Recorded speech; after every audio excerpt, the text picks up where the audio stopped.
Olá, alunos! Estamos agora na nossa aula, no nosso vídeo, da terceira unidade. Vamos trabalhar os sistemas de informação e a elaboração da Lei Orçamentária Anual, como também os créditos adicionais, que é a flexibilidade orçamentária. Então, vamos lá. O processo de elaboração da LOA, da Lei Orçamentária, ele situa-se no processo mais amplo de planejamento das realizações de governo. A gente já viu isso, né? Nós trabalhamos com vocês o PPA, que é o planejamento financeiro do governo para 4 anos. É feito no primeiro ano de mandato do chefe do Poder Executivo. Situa-se no processo mais amplo de planejamento das realizações do governo. A questão do plano plurianual, que é o planejamento para 4 anos, e a LOA é o planejamento orçamentário de curto prazo, para 1 ano. Então, a LOA ela traduz em ações. O que são as ações? As ações é o que o governo faz. Vamos dar alguns exemplos de ações do governo. Ações do governo. Você tem aí o programa Fome Zero. Dentro do Fome Zero, dentro do programa, que é algo mais amplo, o programa é o guarda-chuva, você tem as ações. Dentro de um programa do governo chamado Fome Zero, você tem aí Bolsa Família, você tem distribuição de cestas básicas para pessoas com determinadas necessidades. Dentro do programa Ensino Superior, nesse programa você tem ações de pesquisa, você tem ações de extensão, você tem ações de ensino. Dentro de programas como Luz para Todos, você vai ter ações como rede elétrica, implantação da rede elétrica é uma ação, implantação da rede elétrica num determinado local, a colocação de postes, a distribuição de energia num determinado local.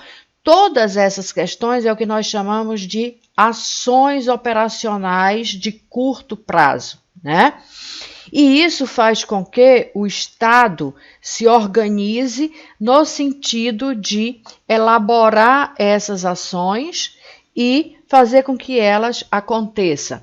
Dentro do processo de elaboração da LOA, nós temos aqui, primeiro, as diretrizes estratégicas, ou seja, o que é que o governo pretende fazer. Aquilo que nós conversamos com vocês lá no PPA.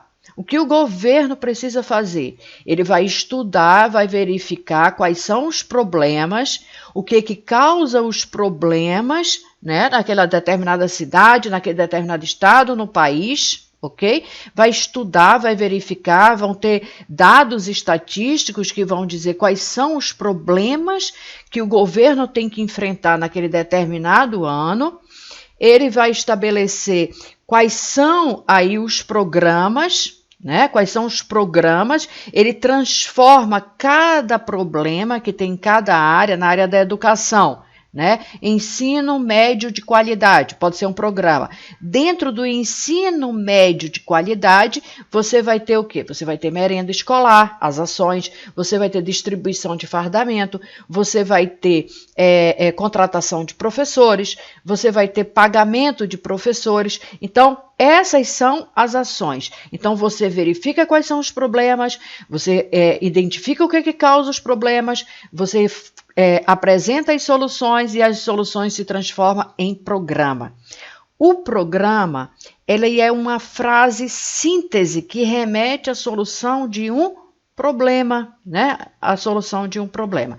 Então, aí o governo estabelece sua programação para um determinado período, para um determinado ano, e vai consolidar isso na peça orçamentária. Ok? Na peça orçamentária, aonde ele tem aqui, Aqui, essa peça orçamentária vai trazer para vocês aqui os programas. Dentro dos programas tem as ações. As ações, ela tem um caráter de especificidade. A ação é o que exatamente vai ser feito. O programa é um guarda-chuva, que vai remeter à solução de um problema, e a ação é especificamente o que vai ser feito: a construção da escola, a merenda escolar, a distribuição do livro didático, a distribuição do fardamento escolar. Então, essas são as ações. O programa é ensino médio de qualidade, ok? Então, tem uma proposta. Essa proposta, quanto a LOA, quando ela ainda está no poder executivo, quem elabora a LOA, quem elabora o PPA, a Lei de Diretrizes Orçamentárias e a LOA é o poder executivo. É o que nós chamamos na legislação, são leis de iniciativa do executivo, porque o executivo é quem vai implementar. Então, o executivo propõe, enquanto está no executivo, nós chamamos que é uma proposta de lei, é uma proposta da lei orçamentária anual. Depois dessa proposta formalizada, ela é passada, o presidente da República remete ao legislativo, né? Remete ao Congresso Nacional. O legislativo vai analisar se essa proposta de lei orçamentária está condizente com a Constituição da República, se está abordando todas as áreas de ação do governo. E, mediante essa análise, vai verificar se os quantitativos para a educação, os quantitativos para a saúde estão previstos na lei orçamentária. Então, eles aprovam essa lei, e depois de que a lei é aprovada pelo legislativo, é que ela se transforma em lei. Ela é aprovada pelo legislativo e sancionada pelo presidente da República, ok? E aí vocês poderiam perguntar o seguinte: mas professora, por que tem que ir para o legislativo? A lei orçamentária precisa ir para o legislativo porque o poder legislativo é que representa o povo. Nós escolhemos todos as cadeiras, todas as pessoas que compõem o poder legislativo, todos os deputados, todos os senadores, né? Como também a nível de estado nós escolhemos os deputados e a nível de município nós escolhemos os vereadores. Eles compõem o poder legislativo. E o legislativo representa o povo. Por isso que quando o executivo tem uma iniciativa do fazer público, do que vai realizar dentro do país, dentro do estado, dentro do município, ele deverá perguntar do povo se o que ele está propondo está de acordo com o que a sociedade quer. E quem representa a sociedade é o poder legislativo. Então, vai para o poder legislativo verificar se está de acordo com todas as normas estabelecidas no país para o bem-estar social. Ok? Como nós já falamos, né, tanto o PPA como a LDO como a LOA são leis de iniciativa do poder executivo. O executivo cria, faz, estuda, faz toda essa análise do que precisa fazer, de quais são os problemas e faz a proposta dos programas e das ações, porque é ele que realiza, né? Depois que o executivo termina isso, é encaminhado para o legislativo. O legislativo, depois da Constituição de 88, ele pode propor emendas, é o que a gente chama das emendas parlamentares, que é algo que vai ser acrescido à peça orçamentária. Essas emendas são analisadas, isso vai para a plenária, né, do legislativo, o relator dá um parecer sobre toda a LOA, é feito uma análise se a LOA realmente, esse parecer vai verificar se ela está de acordo com a legislação vigente, e aí tem o parecer do relator vai ser votado em plenária na forma do regimento comum, né? O que é a forma do regimento comum? A forma do regimento comum é 50% da casa presente mais um, né? 50% mais um. Esse é o regime comum de votação, ok? E ele é promulgado sancionado pelo presidente da República e publicado no Diário Oficial. Estando publicado no Diário Oficial, a LOA ela pode ser executada. Ela vai para o sistema, né, a nível de governo federal, ela vai para a Secretaria de Orçamento Federal, a SOF, ela sai para o CIAF, que é o Sistema Financeiro da Administração Pública Federal, vai para o CIAF, e o CIAF determina, encaminha as dotações orçamentárias, ou o que nós chamamos de autorização de gasto, para todas as unidades orçamentárias, unidades gestoras, unidade orçamentária. Quem são as unidades orçamentárias? As unidades orçamentárias são todos aqueles órgãos que recebem dinheiro, recebem receita, recebem créditos orçamentários e recursos financeiros da União.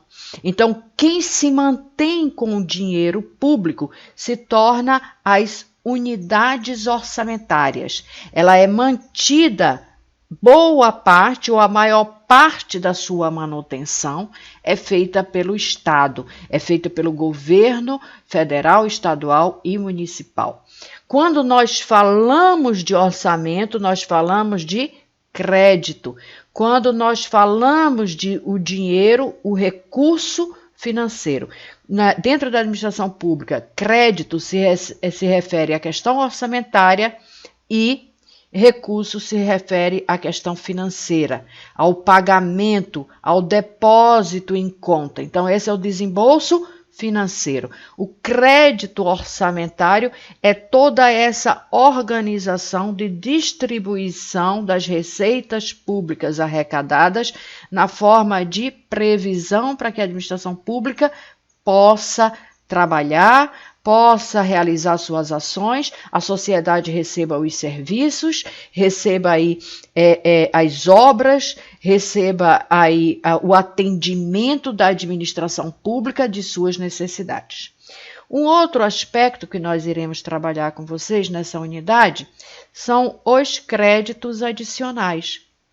Os créditos adicionais, como eu já disse para vocês, crédito se refere à questão orçamentária.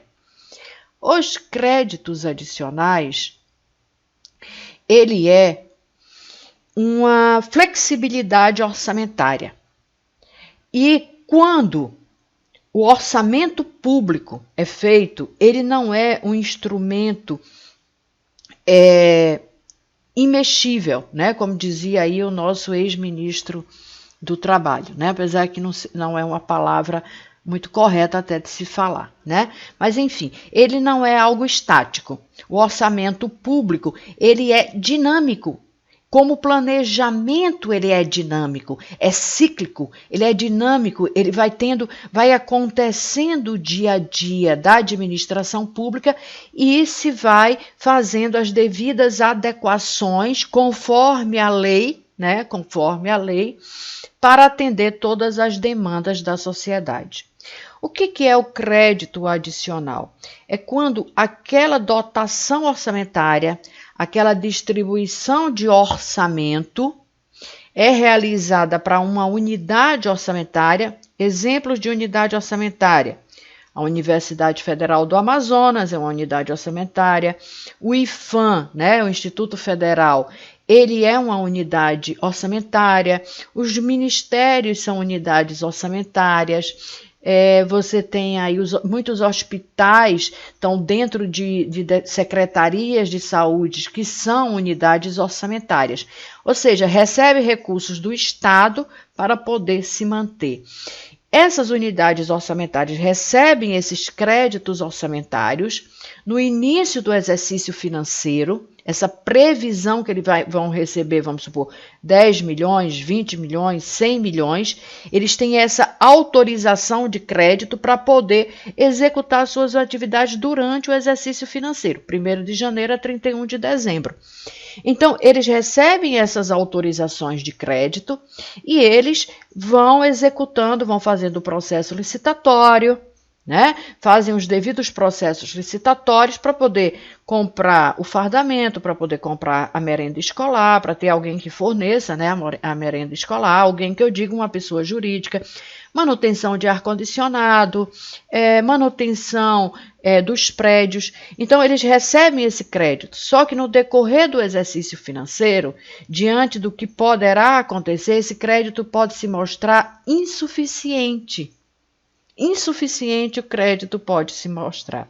Então, o que acontece? Ou seja, aquele valor estabelecido pela administração pública, aquele valor que o Ministério da Educação estabeleceu para a UFAM, pode não ser suficiente para as despesas da UFAM, para a construção de um novo bloco na UFAM, para a construção de um novo laboratório da UFAM, e aí a UFAM pode solicitar com a devida justificativa, né, do porquê está solicitando suplementação, para reforçar a dotação orçamentária estabelecida na LOA. Vai reforçar, vai receber um crédito a mais e que chegando o crédito, depois vai chegar o financeiro.